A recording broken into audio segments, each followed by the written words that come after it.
അദാനിക്ക് തിരിച്ചടി. ഗൗതം അദാനിക്കെതിരെ യുഎസിൽ തട്ടിപ്പ് കേസിൽ അറസ്റ്റ് വാറണ്ട്.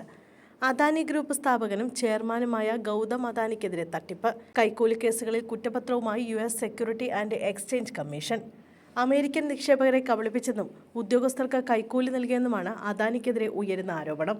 ഗൗതം അദാനി, അദ്ദേഹത്തിന്റെ അനന്തരവൻ സാഗർ അദാനി, അദാനി ഗ്രീൻ എനർജിയുടെ എക്സിക്യൂട്ടീവുകൾ, അസുർ പവർ ഗ്ലോബൽ പവർ ലിമിറ്റഡിന്റെ എക്സിക്യൂട്ടീവായ സിറിൽ കബനീസ് എന്നിവർക്കെതിരെ തട്ടിപ്പിനും ഗൂഢാലോചനയ്ക്കുമാണ് കുറ്റം ചുമത്തിയത്.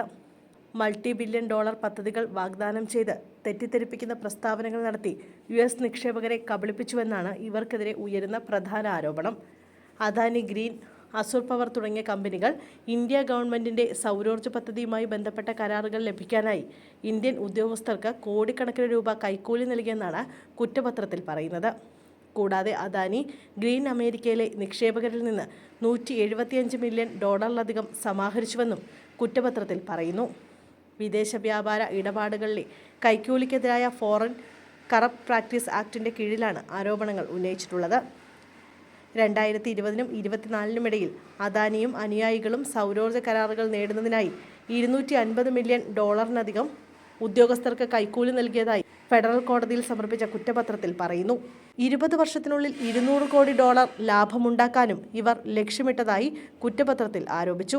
അദാനിയും മറ്റ് 7 എക്സിക്യൂട്ടീവുകളും ഇന്ത്യൻ ഉദ്യോഗസ്ഥർക്ക് കൈക്കൂലി വാഗ്ദാനം ചെയ്ത് കരാറുകൾ ഉറപ്പാക്കാൻ ശ്രമിച്ചുവെന്നും കുറ്റപത്രത്തിൽ പറയുന്നു. കൂടാതെ തെറ്റിദ്ധരിപ്പിക്കുന്ന പ്രസ്താവന നടത്തി നിക്ഷേപകരെ കബളിപ്പിക്കാനും ഇവർ ശ്രമിച്ചുവെന്നും പ്രോസിക്യൂട്ടർമാർ ആരോപിച്ചു. കൂടാതെ ഇത് സംബന്ധിച്ച അന്വേഷണത്തെ തടസ്സപ്പെടുത്താനും സംഘം ശ്രമിച്ചുവെന്ന് FBI അസിസ്റ്റന്റ് ഡയറക്ടർ ജെയിംസ് ഡെനിഹി പറഞ്ഞു. കൈക്കൂലിയെപ്പറ്റി സംസാരിക്കുന്നതിനായി അദാനി പല അവസരങ്ങളിലും ഒരു ഇന്ത്യൻ ഉദ്യോഗസ്ഥനെ കണ്ടിരുന്നുവെന്ന് കുറ്റപത്രത്തിൽ ആരോപിക്കുന്നു.